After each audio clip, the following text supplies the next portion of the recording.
अस्सलाम वालेकुम। सबसे पहले तो और जैसे कि आप सबको पता है कि यहाँ पे बिफ़ोर द बांग्लादेश टूर जो कि वहाँ पे हमारे 2 टेस्ट मैचेस होने जा रहे हैं। कंडीशनली यहाँ पे हमने एक कैंप लगाया हुआ है और जैसे कि आप सबको पता है कि प्लेयर्स मोस्टली बिज़ी थे, T20 में PSL में बिज़ी थे और काफ़ी टाइम से टेस्ट मैच भी नहीं खेले थे। तो जो जो जो मैनेजमेंट थे और कोचिंग स्टाफ ने सोचे कि यहाँ पे यहाँ पे जो वेदर और कंडीशन है सिमिलर टू बांग्लादेश है, तो ये अच्छा है। जो लड़के फ्री हो गए उनको यहाँ पे हमने बुलाया। पहले 3 दिन हमने उनको जो नेट्स थे वो कराया और फिर लेटर ऑन आफ्टरनून में हमने उनके जो एक्स्ट्रा स्किल वर्क पे था उस पर काम एक्स्ट्रा हमने किया है। तो वो 3 दिन तो माशाल्लाह से बड़ा ज़बरदस्त गुजरे और आज और कल का दिन हमने एक सिनेरियो मैच रखा है जो कि अपने आप को यहाँ से सारे प्लेयर्स ने तैयार करने, क्योंकि जब बांग्लादेश हम पहुँचते तो वहाँ पे हमारे पास इतना टाइम नहीं होगा कि वो जो एक आपकी एक मैच फिटनेस होती है कि वो उसके लिए आप रेडी हो जाओ, और ना हमारे पास वहाँ पे कोई प्रैक्टिस मैच है। तो ये हमारे पास एक बड़ा अच्छा मौका है कि जो लड़के जितने भी 1-2 लड़के हैं जो अभी वो फाइनल खेलेंगे PSL का, तो वो हमें उधर ही ज्वाइन करेंगे। बाकी सारे लड़के यहाँ पे अवेलेबल है और उनके लिए प्लान बनाया हुआ था बैट्समैनों के लिए भी और बॉलर्स के लिए भी कि कितना इनके बॉडी वर्क लोड होना चाहिए अकॉर्डिंग टू द कंडीशन जो मैच की वहाँ पे डिमांड होगी, क्योंकि वहाँ का जो वेदर है काफ़ी वो भी हॉट है और यहाँ पे भी गर्मी है। तो वो plan according to that plan अभी तक तो माशाल्लाह सब जा रहे हैं और हमने ये प्लान बनाया था कि 2 दिन का मैच होगा। इसमें हम ऐसे करेंगे कि बैटर को जितना ज़्यादा मौका मिल सके वो बैटिंग करे और बॉलर के लिए एक वर्कलोड हमने बनाया था कि लेट सपोज हमने 150 ओवर करने हैं, तो 150 ओवर में यहाँ पे हमारे पास 4 पेसर्स है और 2 स्पिनर्स है। तो हमने कोशिश की कि जो पेसर है वो हमारे लिए लेट सपोज अगर 1.5 दिन वो बॉलिंग हम मैच में करते तो इट मीन्स कि आपने 130-140 ओवर्स करने, तो उसमें हर बॉलर के हिसाब से हमने 15 ओवर्स बॉलर्स को दिए जो कि आज और कल वो अपने डिफरेंट स्पेल्स में वो करेंगे। तो मेरे ख्याल से सो फार बड़ा अच्छा जा रहा है। कुछ बॉलर्स ने 2-2 स्पेल ऑलरेडी कर चुके हैं, किसी के एक स्पेल अभी रहता है। तो काफ़ी ज़बरदस्त था अभी तक जो 3-4 दिन थे। बाकी फर्दर आपकी जो क्वेश्चन है तो मैं रेडी हूँ।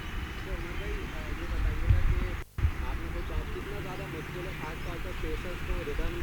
दिलवाना, टेस्ट क्रिकेट के लिए लंबे स्पेल्स करवाना, और हमने माजी में देखा है कि T20 क्रिकेट की वजह से बहुत सारे पेसर्स जो है वो टेस्ट क्रिकेट से ब्रेक ले लेते हैं या छोड़ देते हैं, तो उसको कैसे मेंटेन करके चलेंगे। और दूसरी चीज़, ज़ाहिर PSL हो रहा है, आज की मैच है, तो पर्सनली कौन सी टीम आपको लगता है कि PSL फाइनल जीतने के लिए फेवरेट है? पिचारो जल्दी फाइनल में आज इस्लामाबाद और हैदराबाद का मैच है, पर्सनली किसको देखते हैं कि टाइटल उठाएगी? देखिए,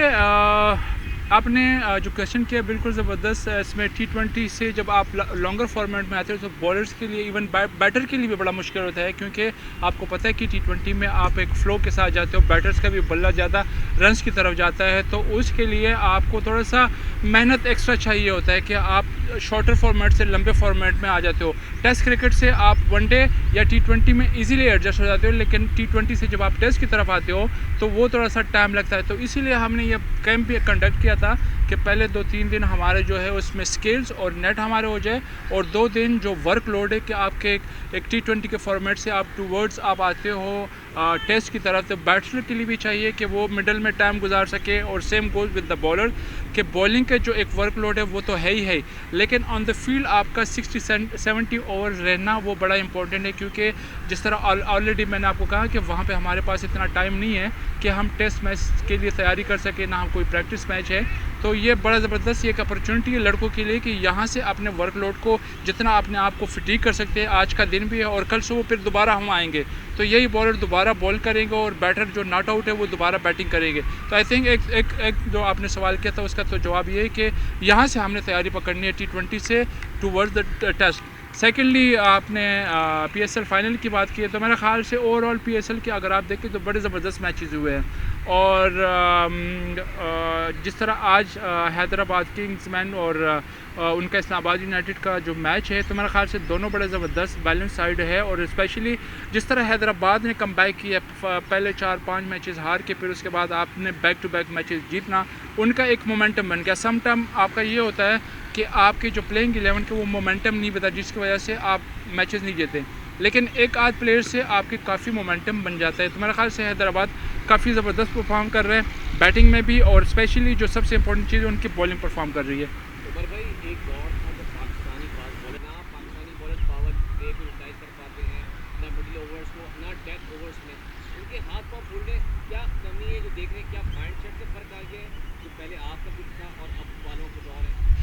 आप सही कह रहे हैं, ये हर प्लेयर का इंडिविजुअल माइंडसेट होता है। हर प्लेयर अपने आप को तैयार करता है कि मैंने अगर T20 में मैंने खेलना है तो मेरा बेस्ट बॉल क्या होगा, मेरी स्ट्रेंथ क्या होगी। तो ऑब्वियसली जब हमने स्टार्ट किया था T20 तो उस टाइम पे इनिशियली पहले जो वर्ल्ड कप था उससे पहले मैंने खुद ये कहा था कि T20 में जिस तरह की बैटिंग होती है, बैटर वो आपके पीछे आते हैं, आपको चार्ज करते हैं, तो उसके लिए सबसे बेस्ट जो स्ट्रेंथ थी मेरी वो यॉर्कर था, क्योंकि उसमें मेरी सर्वाइवर थी, उसमें मेरे डॉट बॉल भी थे, उसमें मुझे विकेट के चांसेस मिल रहे थे। तो हर प्लेयर्स के माइंड सेट है और प्लस उसके लिए आप अपने आप को कितना तैयार करते हो। I think practice make you perfect. और अगेन हर प्लेयर को अपनी स्ट्रेंथ का पता होता है, लेकिन स्टिल आई बिलीव कि वो चाहे जो भी फॉर्मेट हो, टेस्ट हो, वनडे हो, T20 हो, वन ऑफ द बेस्ट और जो सबसे आप अगर कह सके इकनॉमिकली और या विकेट दिलाते हैं तो वो यॉर्कर ही है। बांग्लादेश की टीम को आप किस हद तक चैलेंजिंग हरीफ समझते हैं? देखिए उनकी बड़ी अच्छी साइड है, ज़बरदस्त है, स्पेशली होम पे तो वो बहुत ही ज़्यादा अच्छा खेलते हैं, क्योंकि जितने भी वहाँ पे टीम टूर करती है तो वो अपनी कंडीशन को बड़ा ज़बरदस्त यूटिलाइज़ करती है। और स्पेशली उनके जो लास्ट जब से इनके जो पेस बॉलिंग उन्होंने डेवलप की है, तो आई थिंक पहले वो लोग अपने लिए बनाते थे स्पिन ट्रैक जिसमें वो ख़ुद भी स्ट्रगल करते थे, लेकिन अभी उनकी अगर आप बॉलिंग लाइनअप को चेक कर ले तो काफ़ी अच्छी बॉलिंग लाइनअप है और एक अच्छी टीम है। आई एम श्योर कि उनके वहाँ पे जो होम पे वो खेलते हैं टीम की तो वो है ही स्ट्रेंथ, लेकिन एक होम एडवांटेज होता है जो कि उनको ऑब्वियसली उनको वो एडवांटेज हासिल है।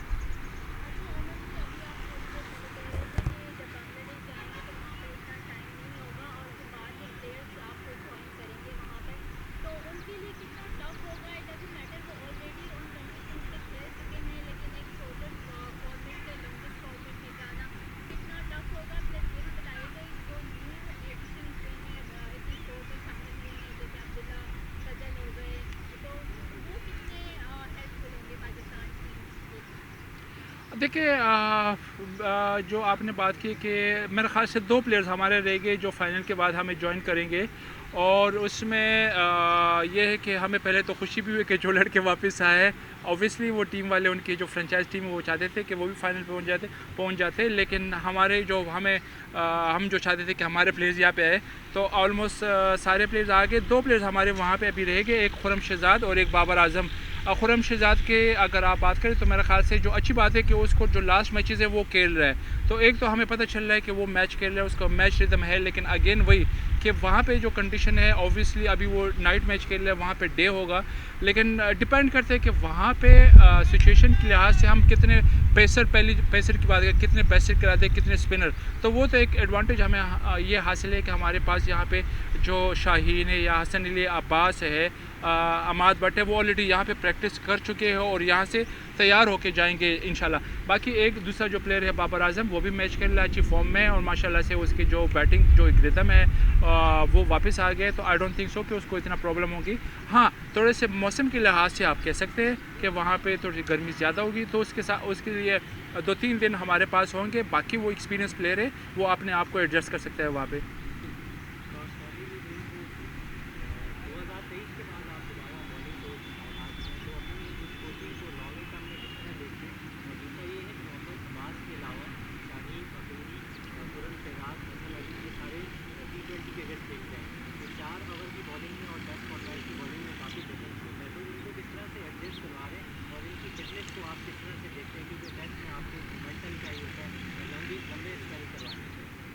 नहीं, मेरे ख़्याल से आपने तो जो पहले क्वेश्चन आपने किया बिल्कुल ऑब्वियसली एंजॉय करते हैं, क्योंकि इसी पाकिस्तान ने इसी क्रिकेट ने हमें एक नाम दिया और यही हमारा प्रोफेशन है, इससे प्यार करते हैं, हमारा पैशन है, तो एंजॉय कर रहा हूँ। इससे पहले पाकिस्तान शाहीन की टीम के साथ एज ए हेड कोच मैंने कोचिंग की है, अभी दोबारा मुझे मौका मिले यहाँ पे रेड बॉल के साथ, तो इसको अभी सो फार तो अल्हम्दुलिल्लाह एंजॉय कर रहा हूँ। और जहाँ तक आपने बात की है कि शाहीन की, हसन अली की और जो बाकी जो प्लेयर्स है कि जो T20 खेल के आ रहे हैं, तो उनके लिए हमने जिस तरह मैंने पहले भी कहा आपने उसमें कि उनके लिए जो टेस्ट क्रिकेट में वापसी के लिए जो वर्कलोड हमने तैयार किया वो इस तरह था कि हमने 1.5 दिन हमने फील्डिंग करनी है, आज का दिन और कल का दिन, इसमें टोटल हमारे बनते तकरीबन अराउंड कोई 130 से 140 ओवर, और इसमें हर बॉलर को, स्पेशली फास्ट बॉलर को हमने उनको टारगेट किया कि आप लोगों ने 15 ओवर करना है, ईच बॉलर ने 15 ओवर करे। तो इट्स मीन्स कि आप इसको 3-4 स्पेल में डिवाइड कर सकते हैं। 2-2 स्पेल आज ऑलरेडी आज कर चुके हैं। कल का एक सुबह जो आप होता है ना कि टेस्ट मैच के आप दूसरे दिन आते हैं और वो आपकी बॉडी फिटीक होती है, थकी हुई होती है, तो कल ये प्लेयर दोबारा आएंगे, ये दोबारा स्पेल करेंगे। इन्होंने 15 ओवर कंप्लीट करने हैं। और जो सबसे इंपॉर्टेंट चीज़ है कि जो फील्ड पे रहना है, तो आई थिंक वो सबको एडवाइस हमने किया है कि कोशिश करें कि मैक्सिमम टाइम फील्ड पे गुजार सके, ताकि आपकी बॉडी उसके साथ हीट के साथ और ये ग्राउंड की जो फिटिक है उसके साथ यूज टू हो जाए। उमर भाई, लास्ट वाला मैं कहना चाहूँगा कि अगर आपको तीनों फॉर्मेट में अलग अलग फास्ट बॉलिंग यूनिट बनाने को कहा जाए, तो कौन से नाम का आप टॉप प्रायोरिटी पर रखेंगे ताकि वो लॉन्ग टर्म करियर भी कर सके और सेंचुरी से भी कर सके? देखिए, इसके जितना बड़ा पूल ऑफ प्लेयर आपके पास होगा तो उतने आपके लिए भी इजी होता है कि आप रोटेट करते हो। लेकिन आई बिलीव कि जो सेलेक्टर वगैरह है उन्होंने डिसाइड किया हो कि हमने वाइट बॉल के लिए कौन से बॉलर्स को सेलेक्ट करना है। क्योंकि मैंने तो अभी ये कैंप अभी 2-3 दिन हुए हैं मैंने ज्वाइन किया है। ब्रीफली मेरे उनके साथ इतनी बात नहीं हुई, लेकिन इन फ्यूचर अगर होता भी है तो ऑब्वियसली हम इन चीज़ को डिस्कस करेंगे कि हम कौन सा जो एक बॉलर है जो हमें टेस्ट मैच में ज़्यादा लॉन्ग रन वो हमें दे सकता है, या T20 या वनडे में कौन सा इंपॉर्टेंट है। लेकिन अभी तक मेरा तो 3 दिन यहाँ पे ऐसी कोई डिस्कशन मेरे उनके साथ नहीं हुई। थैंक यू थैंक यू जी, थैंक यू।